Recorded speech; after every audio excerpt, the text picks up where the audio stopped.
আল্লাহকে বলছেন হিন্দু কাফের। আল্লাহ বলছেন যারা আল্লাহর হুকুম মোতাবেক বিচার ফয়সালা করে না তারা কাফের। লম্বা দাড়িওয়ালা কি কাফের হইতে পারে না? মাদ্রাসার মুফতি মহোদয় কি কাফের হইতে পারে না? না, আপনারা সংজ্ঞা দিচ্ছেন হিন্দু কাফের। হে সনাতন ধর্মের হিন্দু ভাইয়েরা, আল্লাহর সংজ্ঞার সাথে এদের সংজ্ঞা মিলে না, আপনারা ওটা নিবেন না। লা ইলাহা ইল্লাল্লাহ কথা শুনলেই ভাই আপনাদের মনের কলিজার ভিতরে কামড় দেয়। এ কামড় দেওয়ার কারণ আছে। আল কায়দা কালো কালো পতাকা দিয়ে ওখানে লিখে দিছে লা ইলাহা ইল্লাল্লাহ। আপনার বাড়িতে হামলা করতেছে আল্লাহু আকবার, জবাই করতেছে আল্লাহু আকবার। এই ধর্মের অপব্যবহার, লা ইলাহা ইল্লাল্লাহর অপব্যবহার, জিহাদের নামে উগ্রবাদের বিস্তার, এটা দেখে আপনারা লা ইলাহা ইল্লাল্লাহর মর্ম কিন্তু বুঝতে পারেননি। অধর্মের বিনাশ সাধন কল্পে ধর্ম স্থাপনা হেতু শ্রীকৃষ্ণ বলেছিলেন আমি যুগে যুগে আবির্ভূত হব। এটা আপনারা বিশ্বাস করেন? অর্থাৎ যুগে যুগে অধর্মের বিস্তার ঘটবে, ধর্ম স্থাপনা হেতু আল্লাহর প্রিয় বান্দারা আল্লাহ রাব্বুল আলামিন তাদেরকে পাঠাবেন। তোমার মন্দির নয় কেবল হীরার পাহাড়, সোনার পাহাড়, এক টুকরা কোনো ক্ষতি হবে না ইনশাআল্লাহ। এই নিরাপত্তা ব্রিটিশ আইন দিতে পারে নাই। সিঁদুর দিয়ে টিপ লাগিয়ে, টিপ নিয়ে তর্ক করে, আমরা তর্কের মধ্যে যাব না। সিঁদুর লাগিয়ে টিপ লাগিয়ে তোমার নারী, সুন্দরী নারী লক্ষ মাইল হেঁটে যাবে, তার দিকে চোখ তুলে তাকানোর হিম্মত কারো হবে না ইনশাআল্লাহ। এই নিরাপত্তা তোমাদেরকে ব্রিটিশরা দিতে পারে নাই, আমরা দেব। সোশ্যাল মিডিয়ায় একটা লিংক আসছে। তিনি হচ্ছেন দেব বর্মন কর্মকার। তিনি বলছেন ইসলাম ধর্মে বিধর্মীদেরকে সবসময় ঘৃণা করা হয়। উনি দেখে এসেছেন সবসময় ঘৃণা করা হয়। মোহাম্মদ আসাদ আলীর রিকোয়েস্টে, আসাদ আলী বলতে আমাদের কেন্দ্রীয় দায়িত্বশীল একজন, আমি সনাতনী হয়েও এই গ্রুপে জয়েন করলাম, জানি না আমাকে নিয়ে কি হবে। এনারাও কি জেহাদ ঘোষণা করে পৃথিবীর সকল বিধর্মী কাফেরদেরকে ইসলামের পতাকা তলে নেওয়ার উদ্দেশ্যে আমাকেও নিমন্ত্রণ করবেন কিনা? দয়া করে আমাকে কেউ গালাগালি করবেন না। আমার প্রশ্ন পছন্দ না হলে অ্যাপ্রুভ করবেন না। হিন্দু হয়ে জন্ম নিয়ে এই দেশে অনেক গালাগালি আমাকে সইতে হয়েছে, আমরা শুনেছি। আমার ক্লাস ফ্রেন্ডরা বলতো, একই ক্লাস, বলতো ওই মালাউন মালাউন, কথা কইস না মালাউন, এদের গা থেকে গন্ধ কয় মালাউন। তো প্রথম আমি বুঝতাম না কিরে মালাউনটা কি। আবার পরে আস্তে আস্তে উপরের দিকে উঠলাম, পরে জানলাম মালাউন মানে যাদের উপর লানত পড়েছে, মালাউন। কিন্তু কোরআনে আল্লাহ মালাউন কাকে বলছেন? লানাতাল্লাহি আলাল কাযিবিন, যারা মিথ্যা কথা বলে ওদের উপর আল্লাহ লানত। তো যাদের উপরে লানত পড়ে তারা হচ্ছে মালাউন। লানাতাল্লাহি আলাল কাযিবিন। আর আমাদেরকে ছোটবেলায় শিখাইছে হিন্দুরা মালাউন। ব্যাপারটা বুঝছেন? আচ্ছা, আরেকটা মালাউন কারা? কোরআনে আল্লাহ বলছেন যারা ঈমান আনার পর কুফরিতে ফিরে যায় তাদের উপরে আল্লাহ লানত, মালায়েকদের লানত, সমস্ত মানব জাতির লানত। লানতের প্রসঙ্গে আছে দুইটা ঘটনা বলি। ঈসা আলাইহিস সালামকে যখন এরা ষড়যন্ত্র করে রোমানদের হাতে ধরাই দিল, তখন ঈসা আলাইহিস সালামের মুখ দিয়ে ওনার মা মরিয়মকে তারা ভ্রষ্টা, নাউজুবিল্লাহ, ভ্রষ্টা বলে প্রচার চালিয়েছে ইহুদি আলেমরা। তখন আল্লাহ লানত দিয়েছেন ঈসা আলাইহিস সালামের মুখ দিয়া। লানতের ফল কি হয়েছে?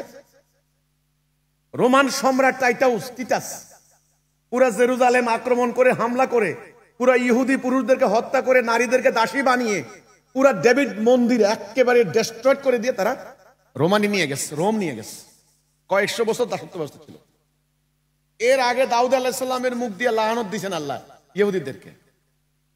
এই লানতের ফলে এই খ্রিস্টপূর্ব 450 বছর আগে ব্যাবিলনের সম্রাট নেবুশানেছার হামলা করে, ওই যে প্রথম আক্রমণ জেরুজালেম, পুরা ডেভিড মন্দির ধ্বংস করে দিয়েছে, একেবারে ওই একই অবস্থা ধ্বংস করে দিয়ে ব্যাবিলনে নিয়ে গেছে দাসত্ব ব্যবস্থা, মানে দাস বানিয়ে দিয়েছে। লানত যাদের উপর পড়বে, লানতের কতগুলো চিহ্ন আছে। কারো উপরে যদি ঠাড়া পড়েন না রোগীর কতগুলো চিহ্ন আছে, আছে কিনা? আপনি দেখবেন ডাক্তারকে জিজ্ঞাসা করেন যাদের উপরে বজ্রপাত হয় এই রোগী কিন্তু একরকম। লানত যাদের উপরে পড়ে, যে জাতির উপরে পড়ে, সে জাতির কতগুলি লক্ষণ আছে। আপনি আন্দাজি ফান্দাজি হিন্দু করে মালাউন বললে তো হবে না। আল্লাহ কোরআনে বলেছেন যারা মিথ্যা কথা বলে তারা হচ্ছে মালাউন। আমি সনাতন ধর্মের ভাইদেরকে এই সম্মেলন থেকে বলতে চাই, এই ভারতবর্ষে 150 কোটির উপরে আছে এই মানুষ ভারতে, সেখানে 100-125 কোটি আছে হিন্দু। এই হিন্দুদের মধ্যে তারা নিজেদেরকে হিন্দু দাবি করেন, প্রকৃতপক্ষে হিন্দু কোনো ধর্মের নাম নয়, তাদের ধর্মের নাম হলো সনাতন। তারা নিজেদেরকে বলে সনাতনী। সিন্ধু নদের অববাহিকায় তাদের জন্ম হয়েছে বলেই তাদেরকে বলা হয়, আঞ্চলিকভাবে এদেরকে বলা হয় হিন্দু। মানে হলো এটা একটা নৃতাত্ত্বিক পরিচয় বলতে পারেন, ভৌগোলিক পরিচয় হিন্দু। আচ্ছা, আজকে ভারতে ধর্মকে নিয়ে রাজনীতি হচ্ছে। এগুলা হচ্ছে ধর্মকে রাজনীতির হাতিয়ারে ব্যবহার করে এগুলা মানুষের ঈমান তথা ধর্মীয় সেন্টিমেন্ট, বিশ্বাস, ফেইথ, মানুষের ফেইথ ধর্মের প্রতি, মানে ভগবানের প্রতি, অবতারের প্রতি, কৃষ্ণ, যুধিষ্ঠির, রামচন্দ্র, এনাদের প্রতি যে বিশ্বাস আছে ভারতের মানুষদের, এনাদের এই বিশ্বাসটাকে পুঁজি করে একদল লোক তারা সেখানে রাজনীতি করছে। এটাকে আমরা বলতে পারি এক ধরনের জাতীয়তাবাদী রাজনীতি। এ রাজনীতি ইসলামের দৃষ্টিতে বৈধ নয়। ঠিক একইভাবে দুর্ভাগ্য, আমাদের ইসলামকে ব্যবহার করে একটা শ্রেণী, একটা গোষ্ঠী, আমরা যাদেরকে বলি ধর্ম ব্যবসায়ী গোষ্ঠী, তারাও রাজনীতি করছে, অপরাজনীতি করছে, ধাপ্পাবাজের রাজনীতি করছে। এটা ইসলামের দৃষ্টিতে বৈধ নয়, এটা হারাম। এখন সেখানে ইসলামের ব্যাপারে বিশুদ্ধাগার হচ্ছে, এখানেও এরা দাঁড়িয়ে হিন্দুদের ব্যাপারে, আমি নিজের কানে শুনেছি একটা ওয়াজের মধ্যে একজন মাওলানা দাঁড়িয়ে কৃষ্ণকে ওরে গালাগালি, কাকে বলে অশ্লীল গালাগালি কৃষ্ণকে, অথচ কৃষ্ণকে কিন্তু হিন্দুরা মনে করে অবতার বা দেবতা, যাই মনে করে, ভগবান মনে করে অনেকে। তাকে গালাগালি খাওয়া কি ইসলামী কি বৈধতা আছে? আল্লাহ রাব্বুল আলামিন নিজেই বলেছেন অন্যদেরকে গালাগালি করবে না, তারা তোমার প্রভুকে গালি দিবে। আল্লাহ রাসূলের সাহাবীরা দিয়েছেন, রাসূল দিয়েছেন, নো। তাহলে এই যে অশ্রদ্ধা, অসম্মান, এই যে বিষোদাগার, আক্রমণাত্মক কথা, বিদ্বেষমূলক কথা, এগুলা ধর্মের শিক্ষা নয়, এটা ধর্ম ব্যবসায়ীদের শিক্ষা। ওখানে সনাতন ধর্ম বন্দী হয়ে গেছে তথাকথিত ধর্মগুরুদের হাতে, পাদ্রীদের হাতে। মানে খ্রিস্টানদের বেলায় বলে পাদ্রী বা আপনার হলো প্রিস্ট এরা, আর হিন্দুদের বেলায় বলে পুরোহিত, পণ্ডিত, পুরোহিত, তাদের হাতে বন্দী। আর আমাদের এখানে আকাশের মতো উদার সাম্যের বার্তা নিয়ে যে ইসলামের আগমন হয়েছে মানবাধিকারের জন্য, সেই ইসলাম বন্দী হয়ে গেছে এ ধর্ম ব্যবসায়ী মোল্লা পুরোহিতদের ভিতরে, মানে হাতে।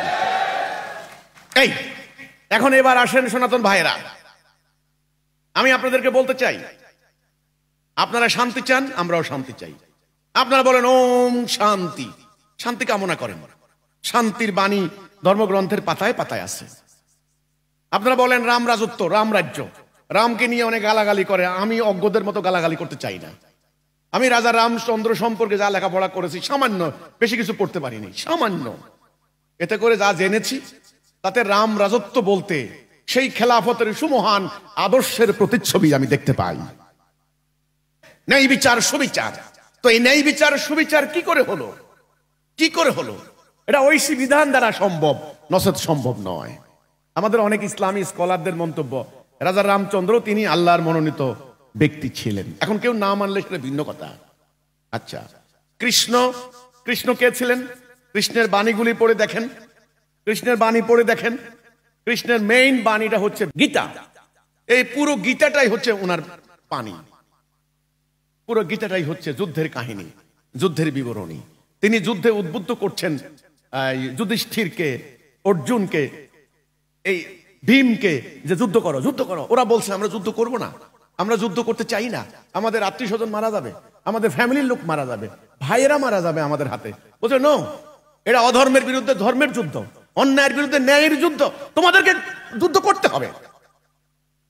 তীর তোলো, তলোয়ার তোলো, বললাম তোলো।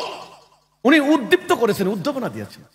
কোরআনে আল্লাহ কি বলেছেন? একই কথা, ইয়া আইয়ুহান নবী হাররিদিল মুমিনিনা আলাল কিতাল। হে নবী, কিতালে, যুদ্ধে উদ্বুদ্ধ করেন। আমার নবী যদি যুদ্ধে উদ্বুদ্ধ করা ওনার অন্যায় হয়, আপনাদের মহামতি কৃষ্ণ, ওনারটা কি ন্যায় হবে? আমি কৃষ্ণকে অশ্রদ্ধা করছি না। আপনারা যারা কৃষ্ণ ভক্ত, আপনারা একচেটিয়া অনেকে মোহাম্মদকে গালাগালি শুরু করে দেন। আমার নবী তো আমাকে গালাগালি শিখায় নাই। আমি আবার বলছি, ধর্ম ব্যবসায়ী, উগ্র, সংকীর্ণ মনা, ধর্ম সম্পর্কে অজ্ঞ, একেবারে কনফাইন্ড মাইন্ডের, এদের আচরণ দেখে আপনি তো ধর্মকে বিচার করতে পারবেন না। এবার আসেন সনাতন ধর্মের ভাইয়েরা, আসলে আল্লাহ যুগে যুগে যে ধর্মটা পাঠিয়েছেন ওটার নাম ইসলাম। ইসলাম ব্যতীত আল্লাহ আসলে কোনো ধর্ম পাঠান নাই। ইন্নাদ-দীনা ইনদাল্লাহিল ইসলাম, আল্লাহর নিকট একমাত্র গ্রহণযোগ্য দিন কি? ইসলাম। বাবা আদম আলাইহিস সালাম থেকে শুরু করে মহামানবদেরকে পাঠিয়েছেন। ভারতবর্ষেও এসেছে মহামানব, মধ্যপ্রাচ্যেও এসেছে, তারপরে চীন দেশেও এসেছে। বিশ্বের এমন কোন জনপদ নাই আল্লাহ কোরআনে বলছেন আমি আমার রাসূল পাঠাই নাই। আল্লাহ কোরআনে বলেছেন তাদের কারো নাম আমি তোমাদেরকে জানিয়েছি, হে রাসূল কারো নাম আপনাকে জানিয়েছি, কারো নাম জানাই নাই। 28-29 জন নবীর নাম আছে, কিন্তু লক্ষ লক্ষ নবী রাসূল কোথায় গেছেন? আছে না বিভিন্ন জনপদে? কালের গর্ভে হারিয়ে গেছে ওনাদের অনেকের শিক্ষা, ওনাদের নাম পর্যন্ত বিকৃত হয়ে গেছে। কিন্তু আল্লাহ এক, আপনারা ঈশ্বর বলেন, ভগবান বলেন, আমরা বলি আল্লাহ সুবহানাহু ওয়া তাআলা আমাদের সৃষ্টিকর্তা। আপনারা বিশ্বাস করেন, আমরাও বিশ্বাস করি। আপনারা বলেন পরকালে ভালো কাজ করলে স্বর্গে যাবেন, আমরাও বিশ্বাস করি পরকালে আমরা আমলে সালেহ করলে আমরা জান্নাত যাব। তাহলে জান্নাত জাহান্নাম আপনারাও বিশ্বাস করেন। তাহলে এখন আপনাদের আমাদের মধ্যে সমস্যা কোথায়? আপনারা মনে করেন যে মুসলমানরা আমাদের হিন্দুদেরকে কাফের মনে করেন। নো, যারা আপনাদেরকে একচেটিয়া কাফের আখ্যা দিচ্ছে তারা ভুল করছে। কোরআন কি বলছে? কোরআন বলছে যারা আল্লাহর আইন বিধান মোতাবেক, আল্লাহর হুকুম মোতাবেক বিচার ফয়সালা করে না তারা কাফের। আল্লাহকে বলছেন হিন্দু কাফের, আল্লাহকে বলছেন খ্রিস্টান কাফের। আল্লাহ বলছেন যারা আল্লাহর হুকুম মোতাবেক বিচার ফয়সালা করে না তারা কাফের। ওমান লাম ইয়াহকুম বিমা আনজালাল্লাহু ফাউলাইকা হুমুল কাফিরুন। কাফের শব্দটার যিনি মিনিং জানেন উনি জানবেন যে কুফর থেকে মানে ঢেকে রাখা, সত্যকে গোপন করা, আড়াল করা, চাপা দিয়ে রাখা, এটার নাম কাফের। তাহলে হাজী সাহেব কি কাফের হতে পারে না? কাবা তওয়াফ করেনেওয়ালা কি কাফের হতে পারে না? লম্বা দাড়িওয়ালা কি কাফের হতে পারে না?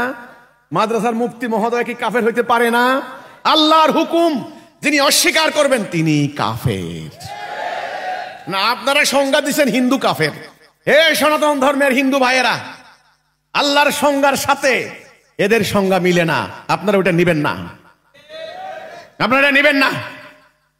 আল্লাহ বলেছেন যারা আল্লাহর প্রতি ঈমান আনে, পরকালের প্রতি ঈমান আনে এবং আমলে সালেহ করে তাদেরকে আল্লাহ জান্নাতের সুসংবাদ দিয়েছেন।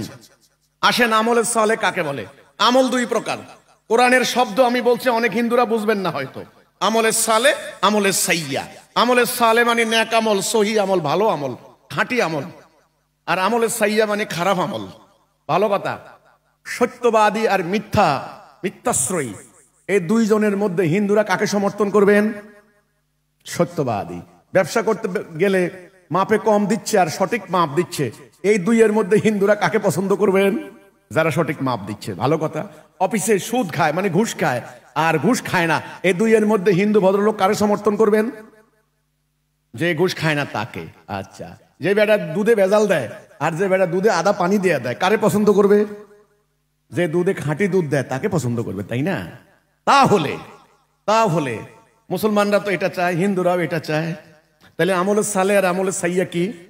শুনে রাখুন সনাতন ভাইয়েরা, যেই আমল, যেই কাজ মানুষের সমাজের মধ্যে অশান্তির সৃষ্টি করে এটাকে আল্লাহ কোরআনে বলেছেন ফিতনা, ফাসাদ।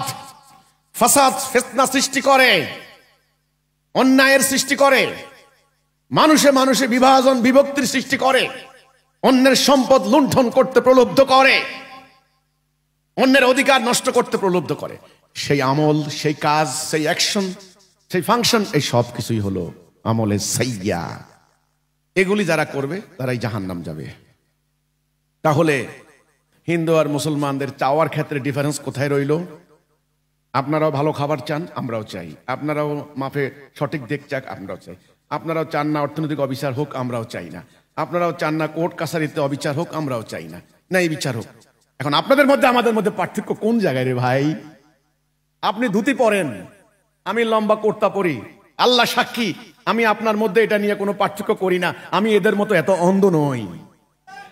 কারণ আমি জানি এই মুসলমানদের এই ধুতি হলো ভারতবর্ষের পোশাক, ধুতি হলো ভারতবর্ষের পোশাক, এটা কোনো আরবের পোশাক না। ধুতি একসময় মুসলমানরাও পড়তো না। এই যে আপনার মধ্যে আমার মধ্যে ধুতি পরা নিয়ে আপনি কচ্ছপ খান, আমি গরু খাই, আপনি গরু খাচ্ছেন কি খাচ্ছেন না আল্লাহর কসম, এটা নিয়ে আপনার মধ্যে আমার কোনো দ্বন্দ্ব নাই। কিন্তু পার্থক্য একটা আছে, আপনি আল্লাহকে বিশ্বাস করেন, ভগবানকে বিশ্বাস করেন, কিন্তু আপনি আইন মানেন মানুষের তথা ব্রিটিশের, ইংরেজদের। আর আমি বলতে চাই, আমি যেহেতু এক আল্লাহকে বিশ্বাস করি, একে মেবাদিতিয়াম যাকে বলা হয়, একেশ্বরবাদ, ওয়াহাদানিয়াত, আমি যে আল্লাহকে বিশ্বাস করি সেই আল্লাহর হুকুমের আনুগত্য করতে চাই।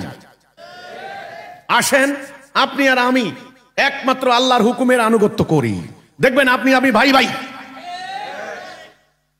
আল্লাহর হুকুমের মধ্যে বৈষম্য আছে, ধর্ম ব্যবসায়ীদের মধ্যে বৈষম্য আছে। আল্লাহর হুকুমের মধ্যে গুজব আর হুজুগ আছে। আল্লাহর হুকুমের মধ্যে অন্যের সম্পদ লুণ্ঠন আছে। আল্লাহর হুকুমের মধ্যে মাপে কম দেওয়া আছে, খাদ্যে ভেজাল আছে, অন্যের নারী লুণ্ঠন আছে, অনর্থক মানুষকে গালাগালি শিক্ষা দেওয়া আছে, কিচ্ছু নাই। আল্লাহর হুকুমটা দেখেন। এজন্য আমি সনাতন ভাইদেরকে বলতে চাই, আসুন আমরা আল্লাহর হুকুমে আনুগত্য করি, আপনি এবং আমি। আরে ভাই, আপনারা তো এ পর্যন্ত পাশ্চাত্য তৈরি করা আইন বিধান দিয়ে রাষ্ট্র পরিচালনা করেছেন। আমরা বলতে চাই এবার আল্লাহর বিধানের মধ্যে আমরা আসি। আপনি শ্রীকৃষ্ণ আসেন, আমি মোহাম্মদ আব্দুল্লাহ আসি, আসার পরে আমরা ভাই হয়ে যাই। নামে কিছু দায় আসে না, লেবাসে কিছু দায় আসে না। আল্লাহ বললেন রসুলের মাধ্যমে, রসুল বলেছেন ইন্নাল্লাহা লা ইয়ানজুরু ইলা সুওয়ারিকুম, সুরত দেখেন না, দেখেন তোমার আমল আর তোমার মানে হৃদয়। কাজেই সনাতন ভাই যিনি প্রশ্ন করেছেন যে আল্লাহর আইন প্রতিষ্ঠা হলে কি আমরা সেকেন্ড ক্লাস হয়ে যাব কিনা, না, সংখ্যালঘু সংখ্যাগুরু এটা আল্লাহর বিভাজন নয়। আল্লাহর কোরআন কি বলছে আমি সনাতন ভাইদেরকে বলতে চাই, আল্লাহর কোরআন কি বলছে? আল্লাহ বলছেন তোমাদের কাছে শ্রেষ্ঠ হচ্ছেন তিনি যিনি ন্যায় অন্যায়ের মানদণ্ডে ন্যায়ের দণ্ড ধারণ করে, এটার নাম মুত্তাকি। কোরআন বলে, আল্লাহ রাসূল বলেছেন সাদার উপরে কালোর কোনো শ্রেষ্ঠত্ব নাই, কালোর উপরে সাদার কোনো শ্রেষ্ঠত্ব নাই, আরবের উপর আজমির কোনো শ্রেষ্ঠত্ব নাই, আজমির উপর আরবের কোনো শ্রেষ্ঠত্ব নাই। আল্লাহর কাছে শ্রেষ্ঠ হচ্ছেন যে মুত্তাকি। তো মুত্তাকি কি একজন হিন্দু হইতে পারে না? পারে কিনা? আরে ভাই, একজন হিন্দু কি মুত্তাকি হইতে পারে কিনা? আপনাদেরও তো মনে হয় সন্দেহ দেখা দিছে, পারে কিনা? পারে। খালি একটা শর্ত, একটা দাবি, আর বেশি কিছু চাই না। আপনি আমি খালি একটা কথা বলি, আল্লাহর বিধান ছাড়া, আল্লাহর হুকুম ছাড়া কারো হুকুম মানব না। ঐক্যবদ্ধ হওয়ার জন্য একটা খুঁটি তো লাগবে ভাই। আরে ঐক্যবদ্ধ হওয়ার জন্য একটা খুঁটি তো লাগবে। সেই খুঁটিটা কি? লা ইলাহা ইল্লাল্লাহ। লা ইলাহা ইল্লাল্লাহ কথা শুনলেই ভাই আপনাদের মনের কলিজার ভিতরে কামড় দেয়। এ কামড় দেওয়ার কারণ আছে। আল কায়দা কালো কালো পতাকা দিয়ে ওখানে লিখে দিছে লা ইলাহা ইল্লাল্লাহ। আপনার বাড়িতে হামলা করতেছে আল্লাহু আকবার, জবাই করতেছে আল্লাহু আকবার। এই ধর্মের অপব্যবহার, লা ইলাহা ইল্লাল্লাহর অপব্যবহার, জিহাদের নামে উগ্রবাদের বিস্তার, এটা দেখে আপনারা লা ইলাহা ইল্লাল্লাহর মর্ম কিন্তু বুঝতে পারেননি। নো, আরে ভাই, হিন্দু ভাইদেরকে বলি, আপনি কি বলবেন? হ্যাঁ, আল্লাহু আকবার বলে আমার ভাইদেরকে জবাই করেছে, অথচ আমি দিন রাত 24 ঘন্টা কোরআনের কথা বলি।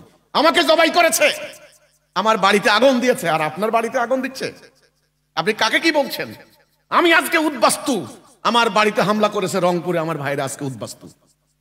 কাজেই সনাতন ধর্মের ভাইয়েরা, অধর্মের বিনাশ সাধন কল্পে ধর্ম স্থাপনা হেতু যুগে যুগে শ্রীকৃষ্ণ বলেছিলেন আমি যুগে যুগে আবির্ভূত হব, এটা আপনারা বিশ্বাস করেন।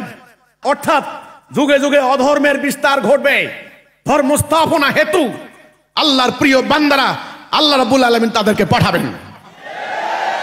আর ইসলামের ভাষায় এটার নাম মোমেন। এটার নাম কি? মোমেন। তাহলে আসুন এই অধর্মের বিনাশ করি, আসুন এই আসুরিক শক্তি, শয়তানি চক্রান্ত, এই দাজ্জালীয় সভ্যতাকে ধ্বংস করে দিয়ে আসুন একটা সাম্যের, মুক্তির একটা আল্লাহর দেওয়া দিন আমরা প্রতিষ্ঠা করি। এতে আপনাদের আতঙ্কের কিছু নাই, আপনাদের ভয়ের কিছু নাই। আপনারা মনে করছেন যে ইসলাম প্রতিষ্ঠা হলে আমাদের অধিকার নষ্ট হয়ে যাবে। না, ইসলাম আপনারও ধর্ম, আমারও ধর্ম। জাতিসংঘ কি চায়? শান্তি চায়, ইসলাম চায়। বাংলাদেশ সরকার কি চায়? তাইলে আমাদের সেনাবাহিনী কি চায়? তা আপনারা কি চান? সবাই শান্তি চায়। আমার কথা হলো, শান্তি প্রতিষ্ঠার গ্যারান্টি হচ্ছে আল্লাহ দেওয়া বিধান। এই আপনারা এই বিধানটা কবুল করে নিন, এই বিধানটা গ্রহণ করে নিন, ইনশাল্লাহ আপনি আমি ভাই। ওই ধর্মের মধ্যে আমরা নাই যে আপনার ঘরে গেলে আমার ইমান চলে যাবে, শুলে তোর জাত যাবে, জাত ছেলের হাতের নয় তো মোয়া। জাত কোন ছেলের হাতের মোয়া না। আর আমি মুসলমান বলে আপনার পানির গ্লাস ধরলে পানি শুদ্ধ গ্লাস শুদ্ধ ভেঙে ফেলবেন। এই জাত বেজাতের এই দেওয়াল ভাঙতে হবে। আসলে আল্লাহর দৃষ্টিতে জাত দুইটা। জাত কয়টা? মোমেন কাফের, সত্যবাদী মিথ্যাবাদী, মানবতার কল্যাণকামী আর মানবতার ক্ষতিকারী। এই জাত দুইটা, মোমেন আর কাফের। আমরা হিন্দুদেরকে কাফের বলি না, আমরা কাফের বলি যারা আল্লাহর হুকুম মানে না তারা। হিন্দুরা, তোমরা মিয়ারা ব্রিটিশের আইন মানো, তখন এই কথাটা বলো না কেন? ব্রিটিশরা তোমাদেরকে খুব মানবাধিকার দিছে, তাই না? কোন মন্দিরটা রক্ষা করতে পারছে? কোন মন্দির রক্ষা করতে পারছে? আমি চ্যালেঞ্জ দেব, আসো ইসলাম মানো। কোন ইসলাম? মোল্লার ইসলাম না, আমরা যে ইসলামের কথা বলছি এটা মানো। তোমার মন্দির নয় কেবল হীরার পাহাড়, সোনার পাহাড়, এক টুকরা কোনো ক্ষতি হবে না ইনশাআল্লাহ। আসো। এই নিরাপত্তা ব্রিটিশ আইন দিতে পারে নাই। তোমার নারী যত সুন্দরী হোক, কপালের মধ্যে তোমরা দাও, কি বলে, সিঁদুর দিয়ে টিপ লাগিয়ে, টিপ নিয়ে তর্ক করে, আমরা তর্কের মধ্যে যাব না। সিঁদুর লাগিয়ে, টিপ লাগিয়ে তোমার নারী, সুন্দরী নারী লক্ষ মাইল হেঁটে যাবে, তার দিকে চোখ তুলে তাকানোর হিম্মত কারো হবে না ইনশাআল্লাহ। এই নিরাপত্তা তোমাদেরকে ব্রিটিশরা দিতে পারে নাই, আমরা দেব। আল্লাহর দ্বীন দেবেন ইনশাআল্লাহ। আমি বিশ্বাস করি ভারতবর্ষে যত অবতার, যত নবী রাসূল এসেছেন, যত ওলিয়া উলিয়া গাউস কুতুব এসেছেন, সকলের দোয়া, আশীর্বাদ, সমর্থন আমাদের সঙ্গে থাকবে ইনশাআল্লাহ। এই এলাকায় লক্ষ লক্ষ মুসলমান এমনি এমনি হয় নাই। আমাদের পূর্বপুরুষরা মুসলমান ছিল কিনা আমার সন্দেহ আছে। নিশ্চয়ই হিন্দু ছিল বা বৌদ্ধ ছিল অনেকের। আমাদের আরব থেকে, পাঠানরা আফগান থেকে, আমাদের ইমামুজ্জামানরা আসছেন কিন্তু আফগান থেকে। চেহারা কিন্তু বাঙালি না, খেয়াল করে দেখেন ভালো করে, ওনার চেহারা কিন্তু বাঙালি না, ওনারা আফগান পাঠান। সেই সুলতান দাউদ খান কররানী, সুলতান সুলাইমান খান কররানী, ওনাদের আগমন হয়েছিল সেই 1576 সালে, যুদ্ধ করছেন ওনারা, সেই ফ্যামিলি। ওনারা অল্প কিছুদিন আসছেন, কিন্তু আমরা যারা অধিকাংশ ইসলামে আসছি, আমাদের পূর্বপুরুষ কেউ হিন্দু, কেউ বৌদ্ধ ছিল। আমাদেরকে জোর করে আনা হয়েছিল? নো। ইসলামের সমহান আদর্শ, নেই বিচার, সুবিচার, স্বেচ্ছায় আমরা ইসলাম কবুল করে নিয়েছি। তো কাজেই ইসলাম সম্পর্কে সম্যক ধারণা না থাকার কারণে এই হিন্দুদের এই আতঙ্ক, এই ভয়,